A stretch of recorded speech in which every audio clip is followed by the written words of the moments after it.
Thank you all for coming. Wow. Okay, I expect you all to be here next month when we do our Students March Madness. We have all the students coming from Texas A&M. So we're going to do special projects. I'm going to show you. So I want the house full just like this. We are sorry that we had to move from the room that we usually have, which is really big. And would have have accommodated, but we didn't realize that we had such a celebrity here. Wally said she knew that. You are all his fan club. Well, welcome if this is your first time. I'm Sharon Bailey Murphy. I'm the current president of the Coastal Bend Foundation. Actually, this, I believe, is my last Coastal Issues Forum as president. Yeah, I know, right? But we have 2 years. We have 2 years to be president, and then the incoming president is Sandy Harte. Many of you already know her. And so, wow, thank you for coming to send me off. I really appreciate it.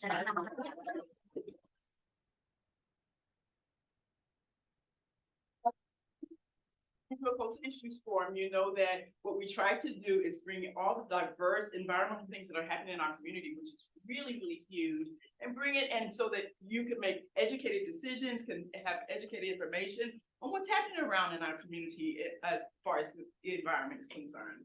We try to make sure that this is a safe place, it is neutral. So we try to bring both sides of the argument, every side. If there are 3 sides of a discussion, we make sure that you have all the information that you need to make informed decisions. Some of our board members are here in our trustees. If you raise your hand or stand up and let people know who you are.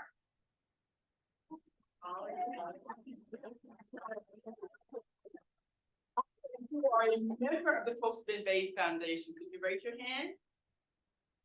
Okay, so today is a wonderful opportunity for you to go online and sign up to be a member of the Coastal Bend Foundation. It really isn't very offensive. We meet and have Coastal Issues Forum on the second Monday of each month. We have 9 of them because we do take a break during the summer, but we just are starting up again, so you guys will have the opportunity to come every single month. How many of you are going to come next month? If I say Jace gonna come again. Okay, the Coastal Issues Forum are made possible by the Coastal Bend Bays and Estuary Program, which is not the same as the Coastal Bend Bays Foundation. We're trying to make sure that we are branded, but we are connected. The Bays Foundation was created so that we could join the National Estuary Program, which is the Coastal Bend Bays and Estuary Program. So we're sisters. And then all of our corporate and individual memberships. So we really want you to keep supporting us because they're always free, they're always open to the public. And so this is the way we continue to do what we're doing. Did you all enjoy the snacks? Yeah. Tasha and Crystal are our program managers. Tasha does the Coastal Issues Forum. Wave at them, Tasha. Thank you. Please hold your questions unless Jay says he wants questions during his presentation. Please hold them till the end of the presentation. The restrooms, the facilities are down the hall here and then to the right, and then on the left-hand side if you need to excuse yourself. They are always typically held right here at Delmar College. We typically have that first room there where you saw tables out. But again, they are having a meeting there tomorrow, and so they needed that space, so they moved us over here. Our next SIP will be Monday, March 4th, and it's the Student March Madness, as I alluded to at the beginning. And it was amazing last year we had it. We're trying to expand it this year because a lot of us don't even know what's happening right here in our backyard. But our students and the things that they're award winners, they're getting national awards on the work that they're doing right here in the Coastal Bend. So without further ado, I am going to introduce our presenter for tonight. You are in for a treat. How many of you follow Jace on Facebook? And all his nerve control and beachcombing? Okay, you're gonna have to add him. He is currently the Director of Community Engagement at the Harte Research Institute for Gulf of Mexico Studies. And so I am not going to take up any more of his time because he has some really, really interesting stuff. So without further ado, please give Jace Tunnell a big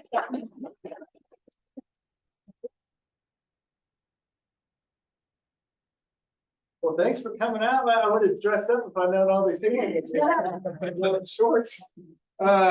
Yeah, so I mean, you know, a large part of my job at the Harte Research Institute is going on the beach. So every week I'm out on the beach and we go all the way from Mansfield and sometimes up to Matagorda, and it just depends on weather conditions on what beaches we go to.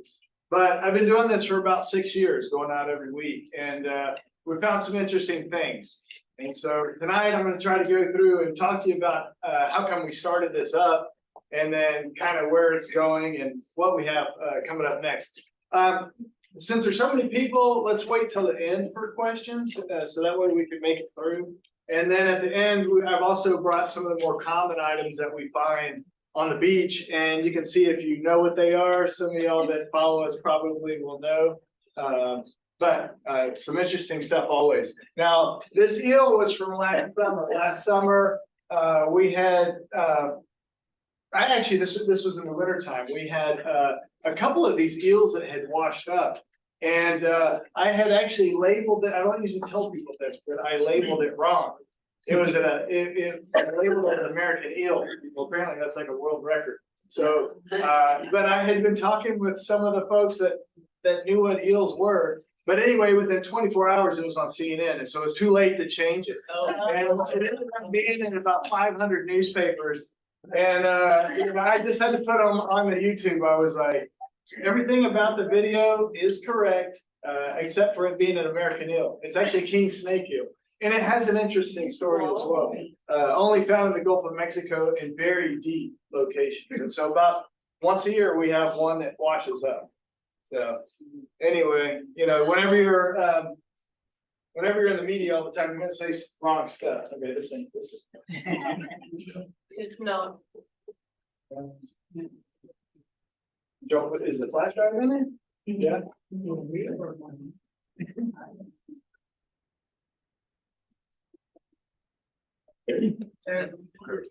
Okay, well, we can just do it that way. Yeah, no, that's fine. Okay, so typically how we talk in science is this: a quantitative analysis linking sea turtle mortality and plastic debris ingestion. And then we put some crazy charts up here. I've already lost half of you. I see your eyes already. Okay, so let's go to the next one. So we started thinking, how do we want to, because, and it's very important to have these scientific publications. All 10 scientists that read it, it tells us something. But what if we want to translate that material into something that a bunch of us can understand? Oh, I think they're trying to fix it to where I can do it, man.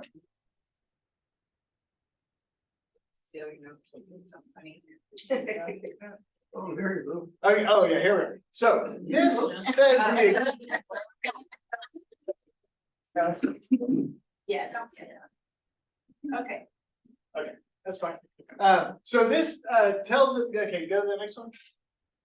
Okay, so this one tells us the exact same thing, although we used a video. And then we put words up here. It's like estimated 52% of sea turtles have eaten plastic. And so that kind of tells us, oh, okay, well, there's a problem with plastic. If there's plastic on the ground, everything leads to the ocean. Let's pick it up. And so we're able to reach more than just 10 scientists. This, at the time when I did a screenshot of this, it was over 18,000 views on this. So we started thinking, okay, you know, videos is maybe a good way to be able to show the research that we're doing so that we can get the information out to the masses, and so that we can make informed decisions. Okay, next one. Next one. Okay, go to the next one then. That's it, I'm tired. I'm tired. So we started up these videos, and actually we started the videos in part because of COVID. So I don't know if y'all remember COVID. You don't want to. They started closing the beaches, and they didn't want people to come from out of town to come and get on the beaches because, you know, a bunch of people all together and stuff. So we're like, well, and the place I was working at the time was in Port Aransas at the University of Texas up there, and they shut down the whole education program. So they said no more face-to-face, and we thought, okay, we got a whole program here. What are we going to do? let's bring the beach to the people, and we'll do that virtually so that people can still see what's coming up at the beach and stuff. So that's what really started this up. And after about 30 episodes, we said, well, there's nothing else to talk about. You know, we talked about ocean currents. We talked about how sand bars form and, you know, a couple of the fish. Well, I'm here to tell you now, we're at like 220 episodes or something like that. So, Wow. And it never amazes me. There's always something new washing up. So that's what the whole rest of this presentation will be about, is about some of the highlights and stuff that we find. Okay, and I'm gonna have these QR codes at the end, and I actually have business cards here that my work made me that are QR codes for YouTube and Facebook. So if you don't get a chance to pop your phone up there, don't worry about it. Okay, so let's go to the next one here. So this is just sort of an example, and those of y'all that follow us on Facebook and YouTube, you've probably seen these before, but it's everything from natural items. So you'll see, I even brought a doll up here. Thanks to folks in the audience that had those at the front door of my house. And then we got some weird fish species, trying to educate folks about what do you do when you see a sea turtle, you know, so we got all different variety of videos that we do. Those come out every Monday. Okay, so let's go to the next slide. And every Friday, we do a post of 20 to 30 photos and we label everything. And so, and this is always what's happening that week. So I'm not gonna go out tomorrow, take a bunch of pictures and then post it, you know, a month from now. This is always the same week. And so I always go out Wednesday or Thursday, depending on the weather. And then Friday morning at 5:30, I get up and I do an early morning post. And so you can see all different types of things here. And every week there's something new, always something new. Okay, next slide. So now I'll go through and talk about some of the stuff. This message in a bottle right here is what's showing right here. I found over 30 messages in a bottle. This particular one was from an 11-year-old girl who was going around the world on a catamaran with her family. And when they got off the coast of Brazil and went across the equator, they threw this message in a bottle in, and I found it a year and a half later. And so I opened it up, and of course it's all in French, and I don't speak a lick of French. So I had somebody translate it for me and got their address off of there and ended up writing the letter. The other thing that was attached to this was this drawing right here. And this is the world, and it's got, I guess, where they saw dolphins and whales and stuff. But they also have where they were throwing the message in a bottle in. And with our track around the world. And so after I had written them a letter, they wrote me back about a month later, and this is what they sent me. And so it's an actual map that I could read, and it had their track of where they had been. They threw a message in a bottle in after they went through the Panama Canal on the Pacific side. And then whenever they came all the way back around, that's where they threw it in. And then that bottle came all the way up, and I found it near Port Aransas. Wow. Some of the other ones are, the oldest bottle I found was about 11 years old, and it was a couple that was in the Caribbean, and they threw it out after they had had some wine. I put on social media, which you're not supposed to do that. It's supposed to be like old school. You get your they have a address on there, you write them a letter, they write you back, all that. If I put on social media within 5 hours, lady contacted me and said, hey, that was us, we did that, and we have 2 kids now. You know, it was a cool thing. They live up near Austin. Okay, let's go to the next one. We have, and anybody who's been down the national seashore has probably seen some of these. Last summer, one of these big rubber bales washed up at Mustang Island State Park. But these are thought to be from a ship that the U.S. sunk. It was a German ship off the coast of Brazil, sunk it in World War II. So in 1944, sunk the thing, and now it's breaking apart, and these bales are washing up. So this is a photo from in Florida. Bunch of bales there. They weigh about 150 to 200 pounds, and their sheets of rubber look like sheets that you would take off of your bed that are just folded up. They put them all together and then wrap one big one around it. So I get guys that are saying, I found all these drugs, and I'm like, they're trying to cut into it. They'll dig into it for like an hour. I'm like, there's just more rubber in there, you know. Because I did the same thing when I first found it, and you know, of course, I stopped after 3 minutes, I knew it wasn't gonna happen. But yeah, that's some interesting story there. Okay, next. We find all kinds of scientific equipment. The good thing about some of these is there's a reward, and so you can actually make some money. Beachcombing. Okay, I'll just kind of identify some of these. This one here that looks like a rocket, that's actually, or a torpedo or something like that. That's actually from the Coast Guard. So whenever somebody goes overboard or they're searching for somebody, they can throw that in, and then it's like a beacon. So it will go with the ocean currents with the vessel or the person that's out there. So they can say there's multiple vessels or multiple people, they can keep track of them. I ended up turning that back into them. This one here is from a company in California called SoFar. That you can buy these. An individual can buy these for $5,000. You connect it to your phone, so you can anchor it out, or you can throw it in the ocean. It will tell you where it is at through satellite. It tells you wave height, temperature. It actually has a little bubble on top. It can tell you wind speed. And so I contacted them, said I found this.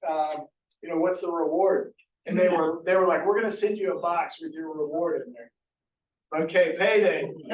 This thing's worth $5,000. It must be real good. So I opened the box up, and there's a keychain that looks just like this thing. And the t-shirt that was too small. Oh, okay. Although, okay, and so this one right here, this is actually at a Woods Hole, Richmond, Texas. There's a Woods Hole Institute. They pay $40 for each one of those. And I found about 10 of these. All the money, I don't keep any of the money. It goes to the English Rehabilitation Keep, and so rehabbing sea turtles and birds. And then this one, y'all probably found this if you're on the beach at any time at all. This is from the National Oceanic and Atmospheric Administration. They send up 92 weather balloons a day in the United States, 900 a day worldwide. And so it's pretty common to be able to find a little transmitter that's connected by a rope, mainly to a parachute is what you would find, because the balloon is actually a latex rubber balloon that just sort of pops and almost evaporates. Okay. Next. What was the last one? Okay, let's go back.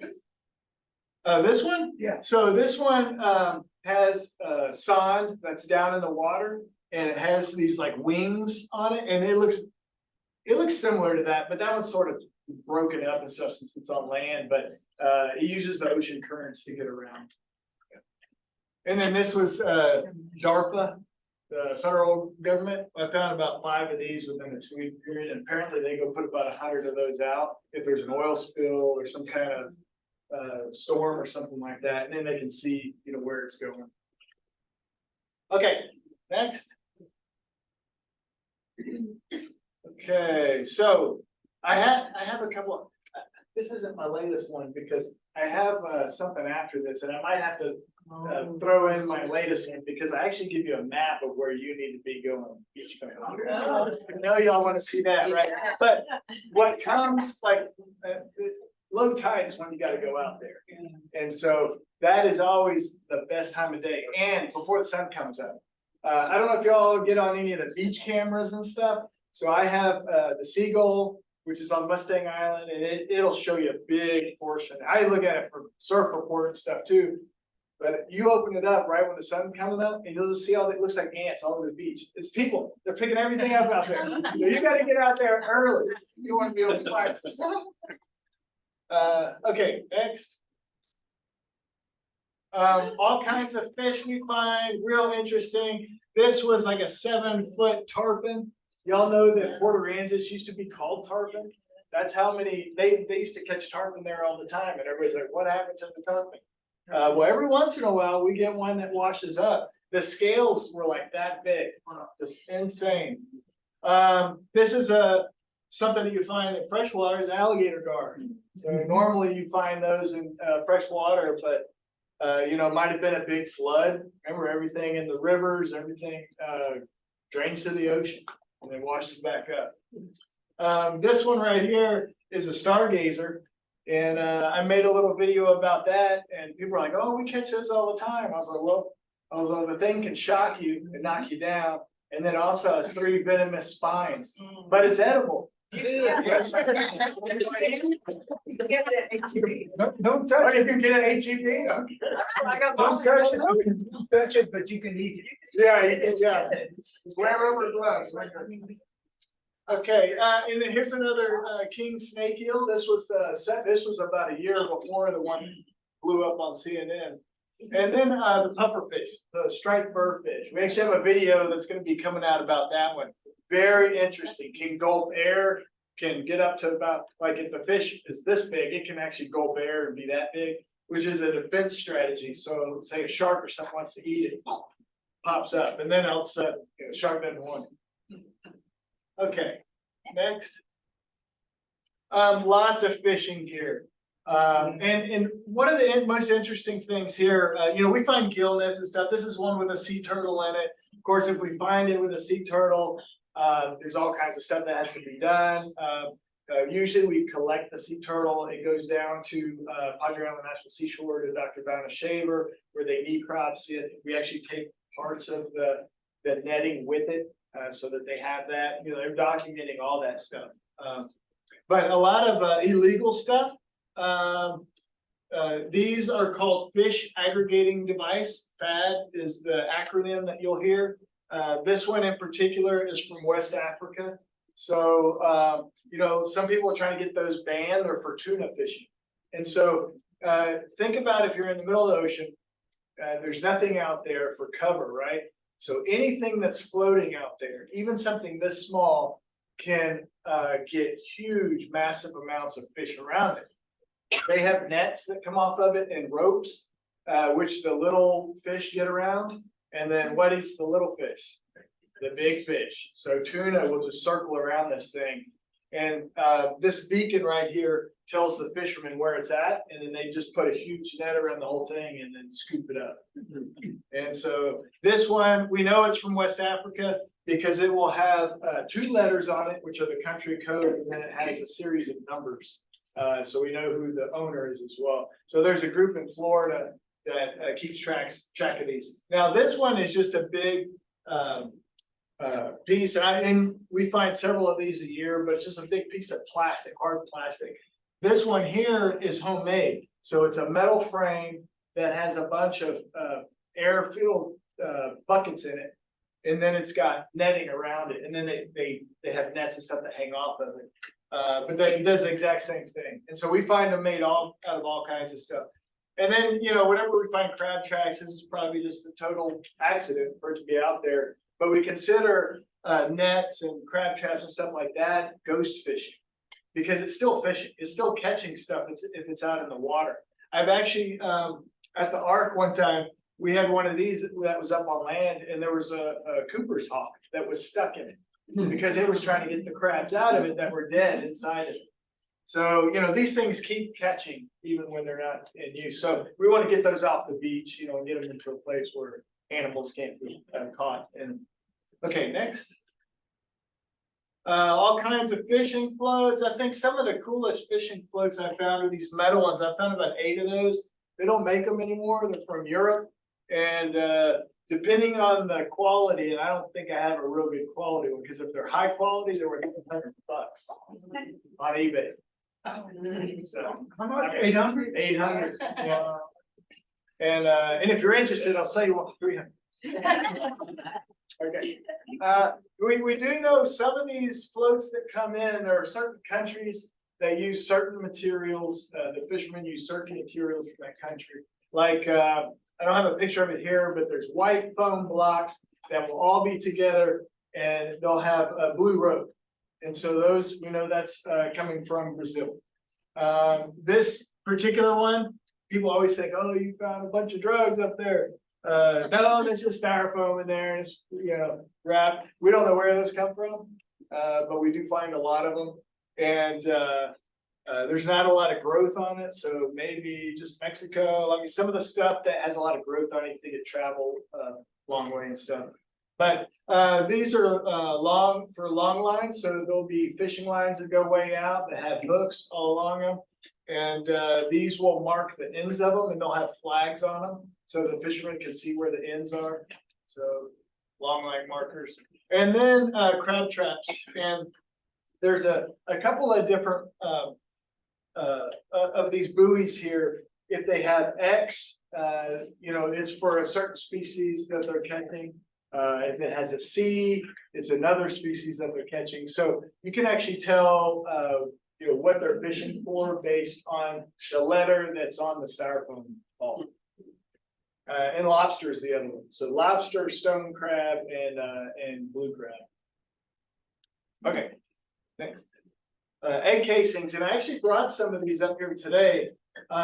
These last week, there was a lot of these skate egg casings coming up. I actually brought one here. It looks totally different when it's dry than when it's not. And the picture I posted last Friday, I held it up to the sun because the embryo was still in it. There's only one embryo inside of each one of these. And when I held it up, there was something that was about the size of a dime in there. And I thought, oh, well, that's it. But if you look closely, you can see the tail moving around in there, the skate, and you can actually see the skate. So the big dime looking thing, that was the yolk that it feeds off of. And then it's in there for about 3 months. And then the top pops open and it swims out. So I ended up throwing it back in the ocean because I found several live ones, but the ocean does what it does, probably push it back up. But I always want to get an aquarium and put it in there because they can survive that. You can hatch them out. This one here, the lightning well. So did y'all know this is the Texas State Shell? Oh, everybody nods your heads. Everybody knows already. Well, this is the snake. Is this a snake? No, okay. This is the egg casing, right? People every year, right around the summertime, we'll start getting a bunch of these washing up. And people are like, there's all these snakes and all the skin's taken off. What do we do with these? I'll just leave them there. But this is actually the egg casing of the lightning bolt. And in each one of these pods, there can be up to 100 babies in there. And so sometimes I'll find them that are 4 foot long. It's about 10,000. About 10,000 babies. And you can see it. I don't know if you can see it here. There's a lot of little white specks here. Those babies look exactly like the adult, but they're just super, super small. So it's real fun. If you have like a macroscope or something like that, you can get real close and check those out. But yeah, that's an interesting egg casing there. And then of course the horse conch, it looks like a flower. And then a lot of people see these, like we do trash cleanups all the time. And they're like, all these rubber gaskets are all over the ground. It's like, no, those are actually thousands of eggs in there. Don't leave them there. But it's from the moon snail. It's also called the shark's eye. But it's egg casing. Yeah, and it is almost like rubber. I mean, it's pretty durable. Basically mucus and sand put together. Okay, next. We find all kinds of beverages, and actually, we do an auction once a year for the sea turtles. So all the junk we find, we sell it once a year, usually around March time frame. And somebody actually bought this beer. It's from Asia somewhere. It was like $4. Now, whether they drank it or not, I had it in ice. I don't know how long it's been on the beach.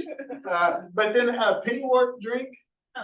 I wouldn't drink that if that was. Oh yeah. And then I have drank this, and some of y'all that watch the beachcombing videos, there's a number of times I found this emergency water.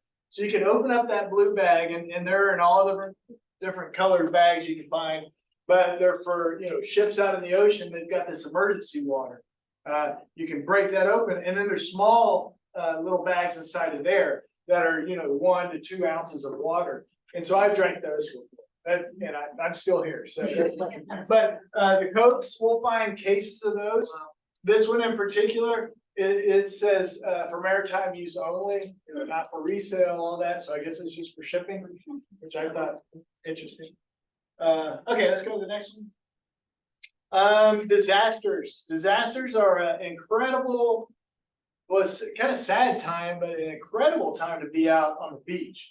because the things that you'll see.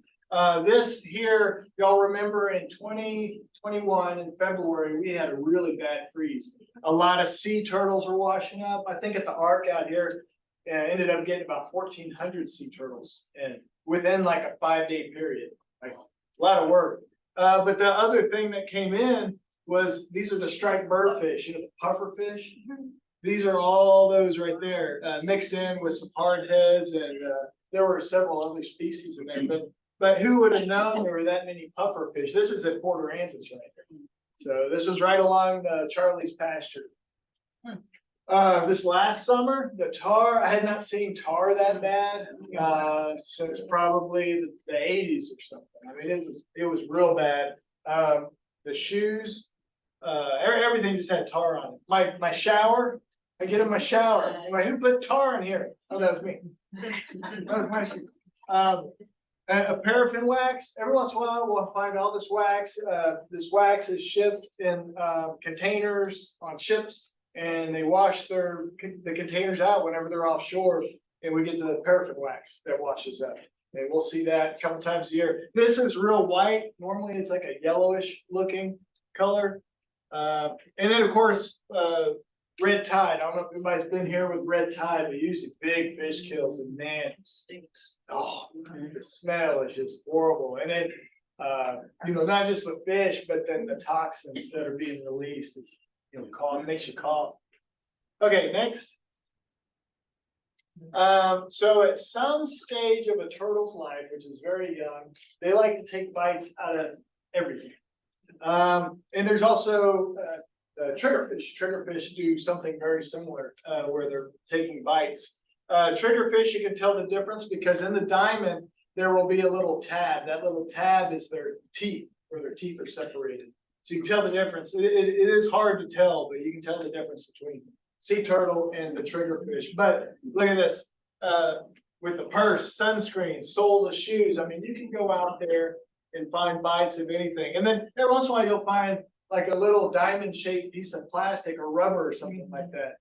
And that's, you know, the turtle bit it. It either went through its digestive system or it just spit it out. You know, if it goes through the digestive system, this is plastic, so it doesn't digest it. It just comes out, looks the same, you know.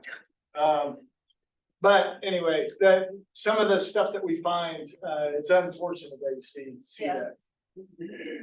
Okay, next. Boats. And actually this Wednesday, we got a beachcombing episode coming out. There was 2 illegal, they say they're illegal fishing boats, but I went up to them and there was no fishing gear in there. So they're definitely illegal boats. The one that's about to come out Wednesday, this was on Friday. One was just south of Bob Hall, and then one was on the National Seashore. They came up at the same time. They look just like this. They're pangas, and these are Mexican fishing boats that come up, you know, from Mexico. There was about 70 gallons of fuel on it, and the gear, like boxes and stuff like that, were scattered all on the beach. And there was a guy that was out there at the beach. He was not leaving. He's like, I'm gonna wait till the Coast Guard tells me I can have this boat, because the engine was still working and everything. Wow. And sure enough, he did. I saw a post. It was like 3 or 4 in the morning. Some guy was like, whose boat is this? And the guy's sitting there in his rental car. He's waiting. He got some big guy to come with a what do you call it? Or something. Yeah, winch. Yeah, a truck that can tow it. A tow truck. Okay. Anyway, you got that tow truck there. Who knows how much you paid for it? But I mean, you got a working boat out of it. Although I was like, you know, the cartel's gonna want there. Yeah. I was like, use it while you can. Well, so about 3 or 4 months ago, we found this escape pod on here, and this was from a shrimp boat. I posted this video, and about 2 days later, the owner of the shrimp boat contacted me and sent me a video of his shrimp boat sinking in the Gulf of Mexico. He was on another boat and just watched this thing. But in the corner, you can see the escape pod. Just kind of, so they didn't have to get in it. But he was like, those things are expensive, and you know, we want it back. So I gave him the latitude, longitude where it was at. But the problem is, this beach that I was on, it's about 5 miles up from, you have to walk to it. And the thing's heavy, I could not budge it. But it had all the, gear in it, survival gear inside of it, including all the food. Which I did partake of. I didn't try, it's like a energy bar granola, and it was solid, it was cram-packed sugar.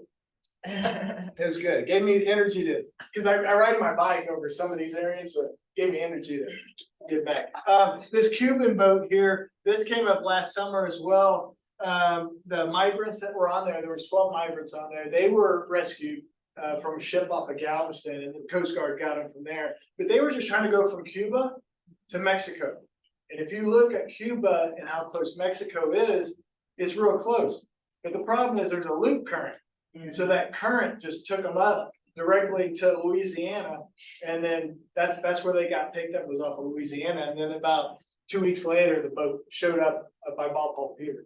And so, and you'll notice there's a red and a yellow mark there. That actually says okay.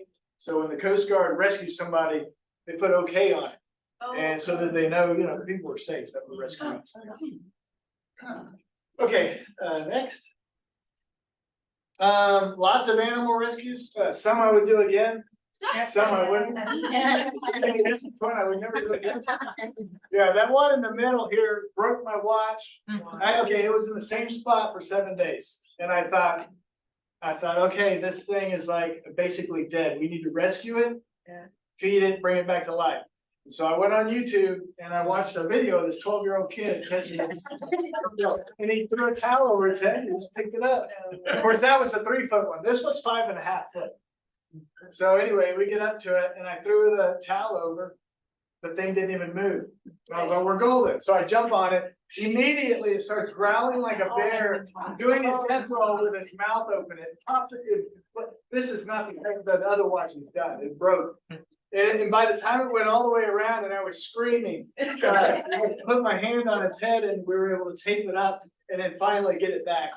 And we created some kind of netting in the back of the UTV we're at to get it back. So this thing ended up eating fish for 2 weeks, and then we were able to release it. And we will never do that again. That thing is on and going.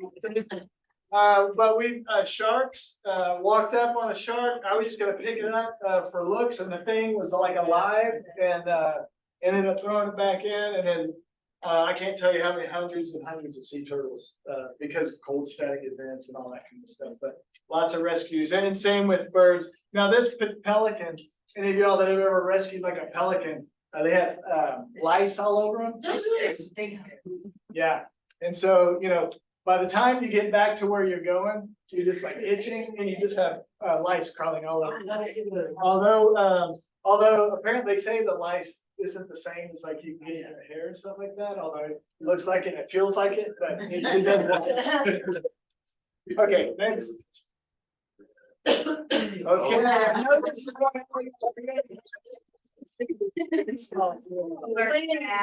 so we find a lot of beach dolls during certain times of the year.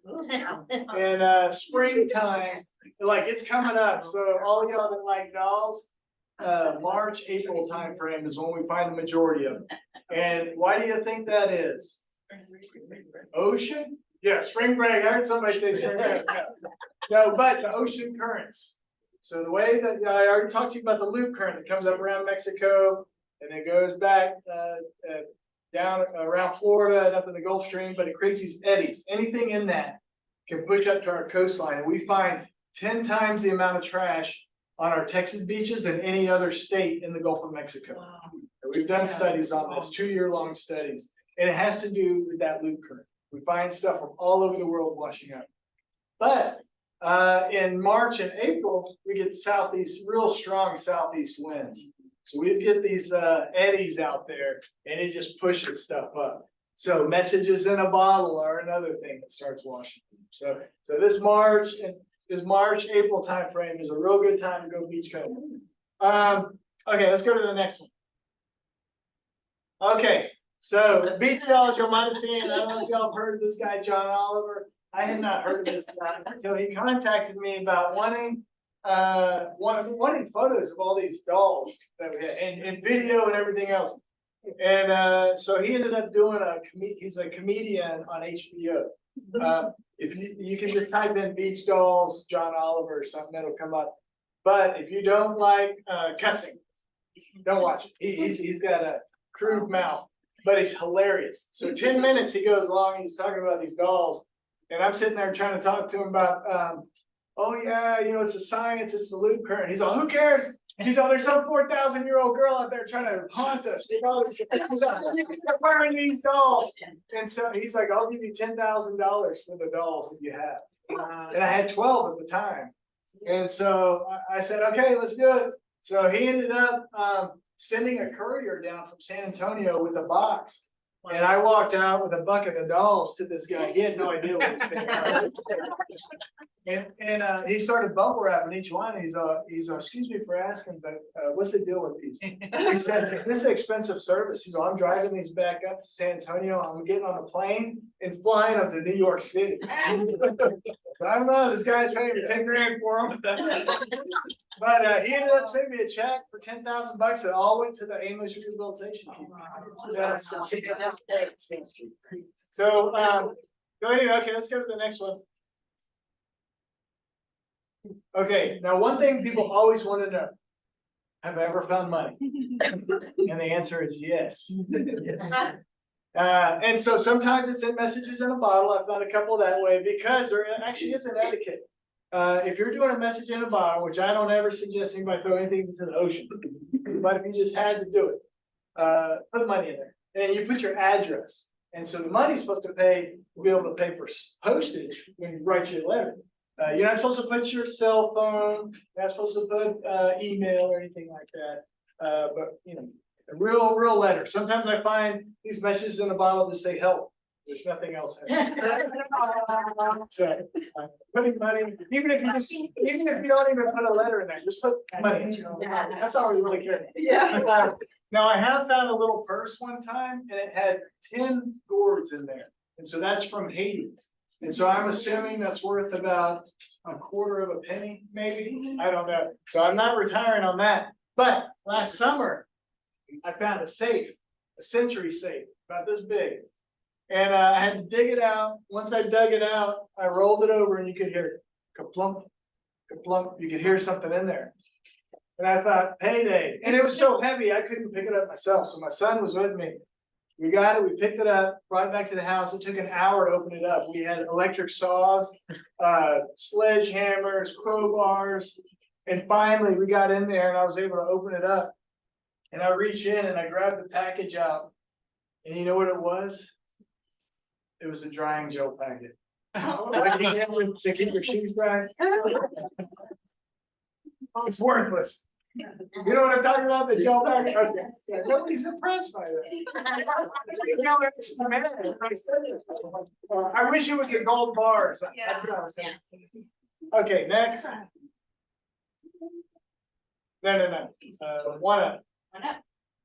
Okay, so why can't you do all this ridiculous stuff? And this doll, I had nightmares for 2 nights after that. Like casings of something breaking up inside. But we do all this stuff because we want people to get interested in the Gulf of Mexico. We want them to start caring. We want them to be educated about it because why? If they do that, that leads to conservation. Eventually, people want to protect what they love. So that's what we're doing all this for. You go to the next one. I appreciate everything. And I'll be more than happy to answer any questions y'all have. If y'all are interested in following us on YouTube, you can subscribe to us. That's the link. And then Facebook is there. So with that, thank y'all very much.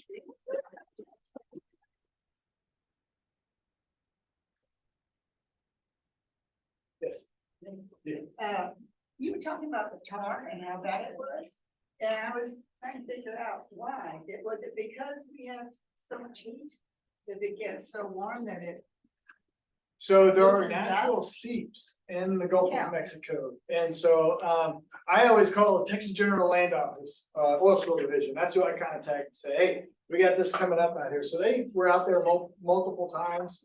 And what they told me was that was natural. They didn't have any source. Yeah. Of it. So But why more this summer? because of the. Yeah. I wish I had an answer. Okay. Yeah. Well, I don't feel so bad. Yeah. Well, the good thing, is, we get some crazy stuff washing up. So we're about to get into the season where we're gonna have manifolds coming in. We just went through, we had a bunch of, well, even now, there's a lot of other stuff that's washing in, like cabbage heads.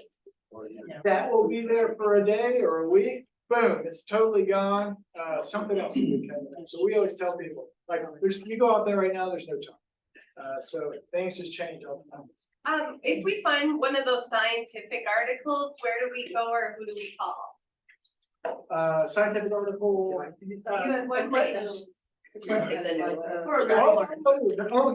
an item. There will always, so if they want it back, there's gonna be a tag on there and they will have a way for you to get a hold of it. Okay. Yeah, they usually have an email, that DARPA, those little black cans, those had a QR code. Of course, that, I tried to give it back and they would never respond. And then the guys, the So Far guys out of California, they're like, hey, can you send me one of those? I was like, yes, I was gonna throw them in the trash. I think they want, whatever the government. I was like, if you send me another T-shirt, that's. On the fishing stuff, you had laundry baskets. I see laundry baskets all the time. Sometimes it's like, oh, it's gonna be laundry basket. Yeah. What does that have to do with fishing? Shrimpers. So that's how they sort all their shrimp and bycatch and everything from those. And so if a handle breaks or gets a crack in it, they just throw it overboard. During shrimping season, we find full bags, like potato sacks, full of the yellow bag. You've probably seen the yellow bags out of the beach, always turtle bites in them. Those are salt bags. So they put the salt on their catch, keep them a little fresher, colder water. But they just put all those in there, just throw them overboard, full bags of trash, all kinds of. I find the turtle excluder devices, so that's what they're required to have. I guess if their net gets caught on the bottom, they cut it so it doesn't sink them or something. But I find a couple of those a year. I always wondered how much those are worth. Of course, I'm on a bicycle most of the time, so it'd be hard to bring it back. There's a big metal cage. Tony, and this is just this little bitty portion here. Imagine all the rest of the world. Oh, I know, yeah. It's like the space. Do you have another question? I do. You were talking about the turtle bites. And like, we talked about it. But I was told that they couldn't pass the plastic and that enough of it gets there. Then they starve because they feel full and. Right, it's probably a little bit of both, with the turtle rehab facility there at the Ark. Turtles will be in the tub and they'll just be pooping out plastic. After the 2021 freeze, where we had 750 of them that were in the auditorium there at the university. I was the one that went in and cleaned it all up and there were piles and I was like, man, what is that? And digging around, I mean, it was poop, but you dig around it, it's full plastic bags. It would be lines of fishing line, full things of fishing line. I mean, it was pretty crazy. Yeah, so yeah, they can pass it through. Sometimes they can't. Sometimes they can, and if it's really rigid plastic, it can actually puncture their system. So yeah, that's bad stuff. And Dr. Donna Shaver, their group over there does a lot of work, a lot of necropsies when there's dead turtles that come in. And they can tell you the smaller the turtle, the more plastic. So at some point they learn that plastic is not their main food source. And So it's the babies you see that. right, yeah. So that's why you see a lot of these smaller bites. Thank you. Do you cover St. Joe's? Are you able to go to St. Joe's and run that beach? Yeah, I go there pretty often. Yeah, that's a bicycle. That's like foot only, but I will electric bike. When you get off the jetty boat, like if you were to head north, how long was that island?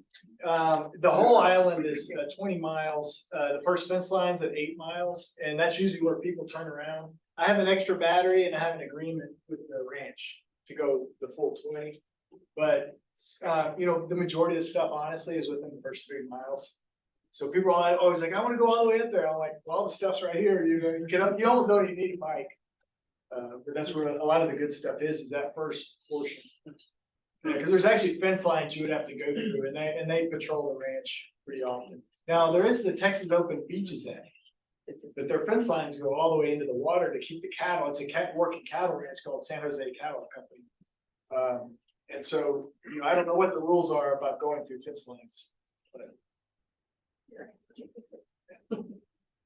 What's that? I just put a research. There, I went to see Texas, it's only Oh, it's open if exempt? there's a roadway, bridge, like if you need to, like access, no jetty.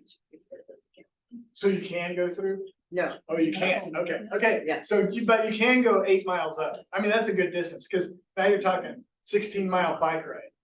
Yeah. That's a good workout.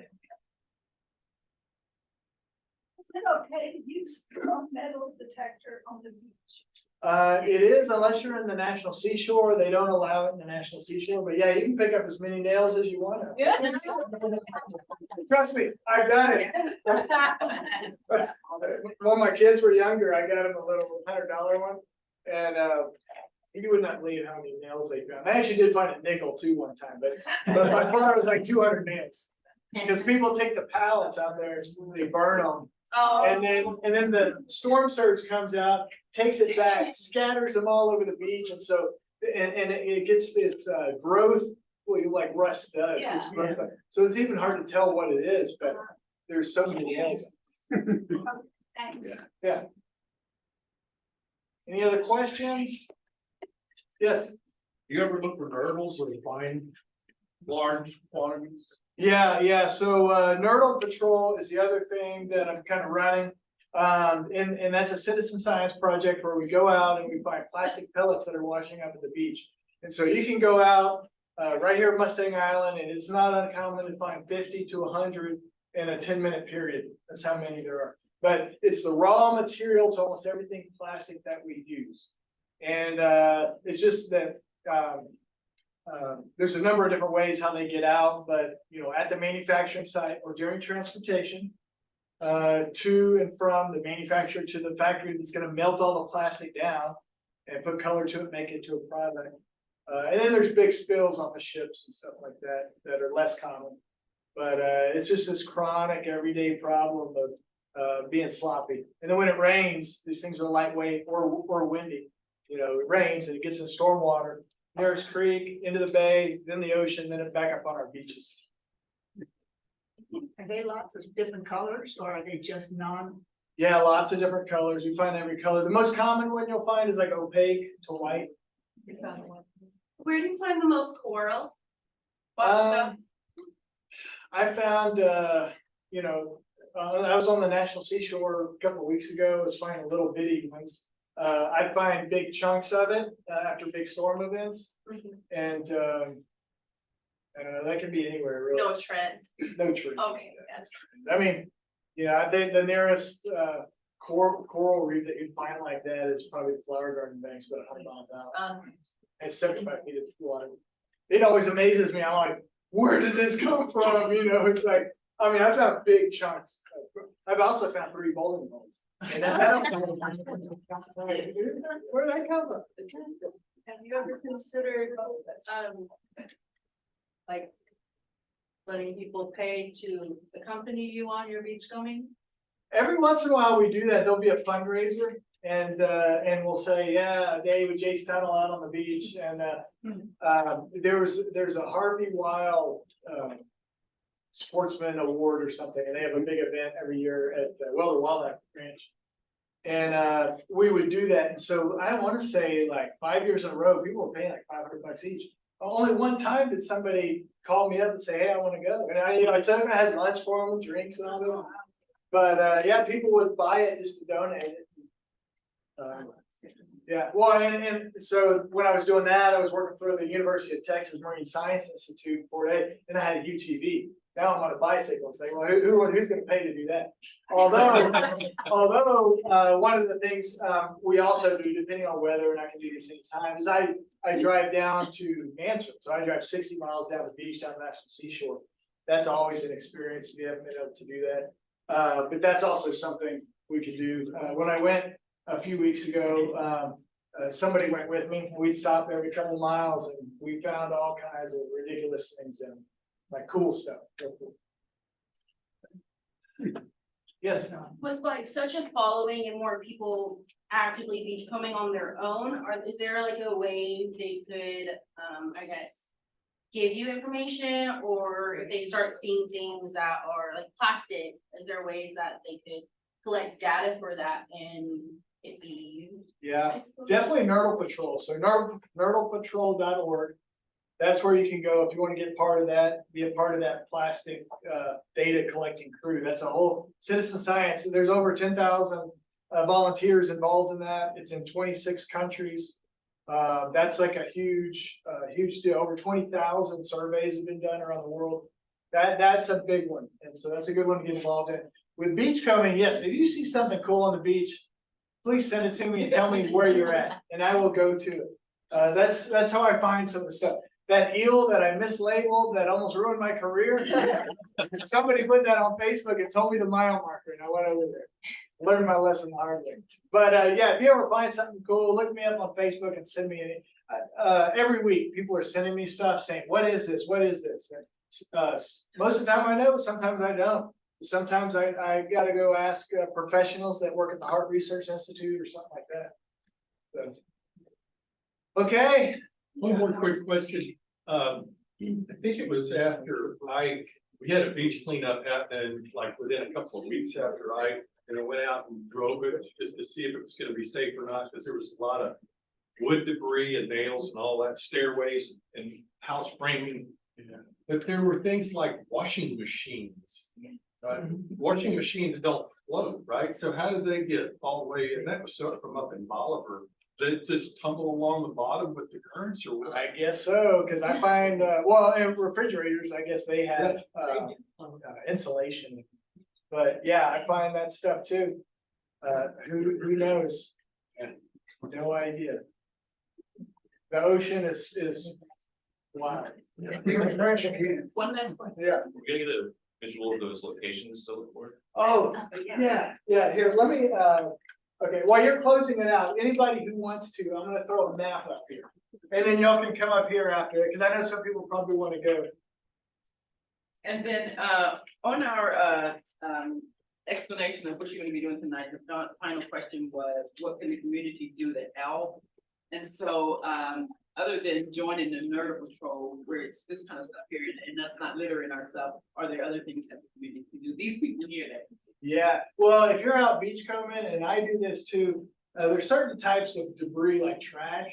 If you see it, pick that up. Fishing line is like the #1. You would not believe how many birds and sea turtles come in to the rehab facilities that are entangled in fishing line. It's just because it was laying there and they get wrapped up in it and they can't get it off. And so that's huge. So if you could do that, also reduce your use of single-use plastic. I always do that in my own life when possible. So that's that grocery bags. I don't even use grocery bags. People think I'm crazy because I have a whole cart of food and I just go, well, it's like if you go to Sam's or something like that, but I'm just putting it in the back of my car because I just got to go 10 minutes to go home. But you know, stuff like that. Well, thank you, Jace, for coming. You give him a hand, please.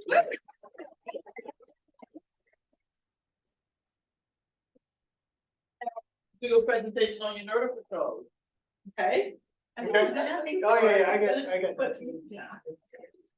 Just a few reminders before we go. Announcements, we are having Earth Day Bay Day. It is going to be at Heritage Park. That is April 13th. The time is from 10 to 4. Remember, this is our 25th annual Earth Day Bay Day. We have a special poster. So you guys make sure you come out, bring your families. It's a fun day. We have Valero gives the plant giveaways like they did last year. They actually gave trees, huge trees. You thought to see Kyrie Rock, the catch and release fishing pole, tons and tons of giveaway, birds of prey presentations. And so please come out on April 13th. That's from 10 to 4 at Heritage Park. Also, you have an opportunity to volunteer at the festival because we always need help going around helping pick the account for us. So if you have some youth that need some points, some volunteer points, Eagle Scout badge points or stuff like that, or your youth groups, come out and help us. Additionally, on April 20th, we have our next Adopt the Beach at Patrick flags. I said I'm gonna put money out there so you can try to see if you can find some money to come and help. We never have a problem with trying to get people to come out and help clean up at Factory Flags. Remember, we still have membership. Please go online, and everything that we announced today, you can see it online at www.basefoundation.org and sign up for membership. Again, our next shift is going to be Monday, March 4th. Normally we have it the second Monday of the month, but because of spring break, we're having it March 4th, and it will be our Student March Madness. So again, thank you for coming. Be safe going home, and we will see you next month. Will that be here? Yes.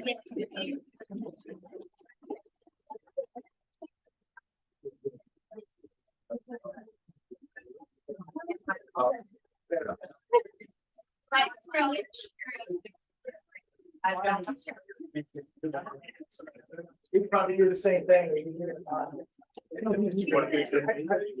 Oh, no. I don't know.